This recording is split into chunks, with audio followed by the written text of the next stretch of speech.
CPI ജില്ലാ നേതൃത്വത്തിനും revenue വകുപ്പ് മന്ത്രിക്കും കയ്യേറ്റത്തിൽ വ്യക്തമായ പങ്കുള്ളതായി തെളിഞ്ഞു. റവന്യൂ മന്ത്രി കെ രാജൻ അറിയാതെ ഇത്രയും വലിയ കയ്യേറ്റം ഇടുക്കിയിൽ നടക്കില്ലെന്നും MN ഗോപി കുറ്റപ്പെടുത്തി.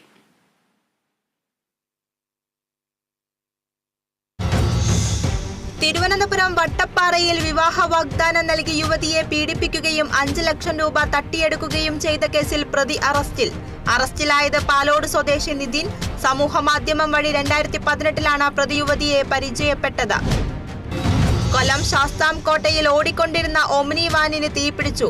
ഡ്രൈവർ വാഹനം നിർത്തി പുറത്തിറങ്ങിയതിനാൽ വലിയ അപകടം ഒഴിവായി. ലേസർ ആൻജിയോപ്ലാസ്റ്റി സംവിധാനവുമായി പത്തനംതിട്ട പരുമല ആശുപത്രി. ലോക ഹൃദയ ദിനാഘോഷത്തിന്റെ ഭാഗമായി സംഘടിപ്പിച്ച ചടങ്ങ് മുൻ പ്രതിപക്ഷ നേതാവ് രമേശ് ചെന്നിത്തല ഉദ്ഘാടനം ചെയ്തു. PCWF മലപ്പുറം തവനൂർ പഞ്ചായത്ത് അംഗത്വ വിതരണവും തയ്യൽ പരിശീലന കേന്ദ്രത്തിന്റെ ഉദ്ഘാടനവും നടന്നു. ആദ്യ മെമ്പർഷിപ്പ് വിതരണം സുലൈമാൻ ഹാജി മൂച്ചിങ്ങലിന് നൽകിക്കൊണ്ട് പൊന്നാനി മഖ്ദൂം MP മുത്തുക്കോയ തങ്ങൾ നിർവഹിച്ചു. തൃശൂർ പെരുവല്ലൂർ NSS കരയോഗം വാർഷിക പൊതുയോഗവും കുടുംബ സംഗമവും സംഘടിപ്പിച്ചു. NSS Chavakkad taluk union president K Gopalan master ഉദ്ഘാടനം ചെയ്തു.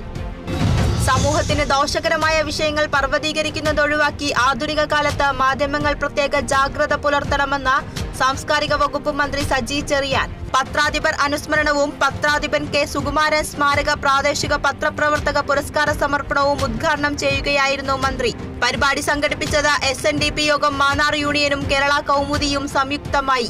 വിമർശനാത്മകമായ കാര്യങ്ങൾ സാമൂഹ്യമായ ഇടപെടലിന് ആവശ്യമായ തരത്തിൽ നമ്മൾ ഉന്നയിക്കുമ്പോൾ തന്നെ നമ്മൾ ഉന്നയിക്കുന്ന പ്രശ്നങ്ങൾ സമൂഹത്തെ എങ്ങനെ ബാധിക്കുന്നു എന്ന കാര്യം കൂടി മാധ്യമപ്രവർത്തകർ എപ്പോഴും വിലയിരുത്തണം. സമൂഹത്തിന് ദോഷകരമായി വരുന്ന ഒരു വിഷയം എങ്ങനെയാണ് പർവ്വതീകരിക്കാതെ കൈകാര്യം ചെയ്യാൻ പറ്റുന്നത്, അത്തരം കാര്യങ്ങൾ നമ്മൾ പരിശോധിക്കണം.